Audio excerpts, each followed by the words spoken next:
மாவட்டம், ராதாபுரம் தொகுதி, விஜயாபதி வட்டம், தொம்மையார்புரம் பகுதியில் இன்னைக்கு மாபெரும் பகலிரவு போராட்டம் இருக்கு. இந்த போராட்டம் தூண்டில் வளைவு அமைக்கும் வரை அவங்களுடைய மாபெரும் பகலிரவு போராட்டம் தொடரும் சொல்லியிருக்கிறாங்க.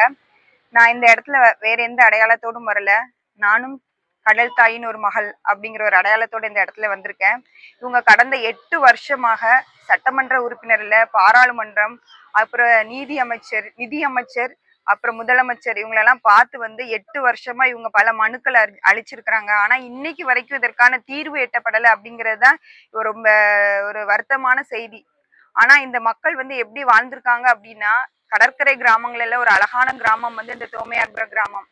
இந்த மக்கள் முதல்ல தூண்டில் வீசி மீன் பிடிச்சி அந்த மீனை ஏற்றுமதி செய்து அப்படி தங்களுடைய வாழ்வாதாரத்தை உயர்த்தி வாழ்ந்த மக்கள் இன்னைக்கு அவங்களுடைய வாழ்வாதாரத்திற்கான கொச்சி, குளச்சல், நாகப்பட்டினம் அங்க போய் வாழ்றக்கூடிய சூழ்நிலை இங்க உருவாகி இருக்கு. ஏன் அப்படின்னா, இவங்களால கரை ஓரங்கள்ல மண்ணரிப்பு ஏற்பட்டு இவங்களுக்கு அங்க போய் போட்டை வச்சு அவங்களால தொழில் பண்ண முடியாத அளவுக்கு இவங்களுடைய தொழில் வாழ்வாதாரம் முடங்கி இருக்கு.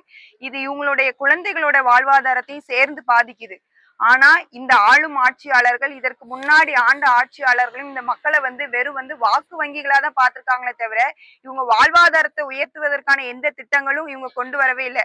3 தடவை இந்த திட்டத்தை கொண்டு வந்திருக்காங்க. ஆனா அந்த திட்டம் ஃபெயிலியரா தான் ஆயிருக்கு. இது வரைக்கும் அரசியல் சார்ந்த எந்த தலைவர்களும் உள்ள வரல. இந்த மக்களுக்கான குரலை இவங்க கேட்கல.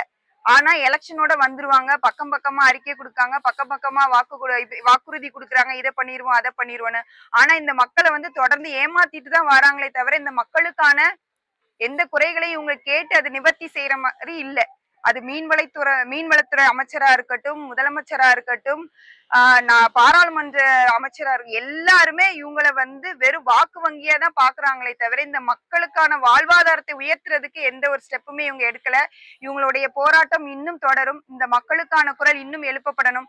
நான் இந்த இடத்துல ஒரே ஒரு விஷயம் மட்டும் சொல்லிக்கிறேன். அரசியலில் பிரதிநிதித்துவம் கிடைக்காத வரைக்கும் 8 ஆண்டுகள் அல்ல 80 ஆண்டுகள் இந்த மீனவ மக்கள் போராடினாலும் இதற்கு தீர்வு எட்டப்படாது என்பதை இந்த இடத்துல நான் ஆணித்தரமா சொல்றேன்.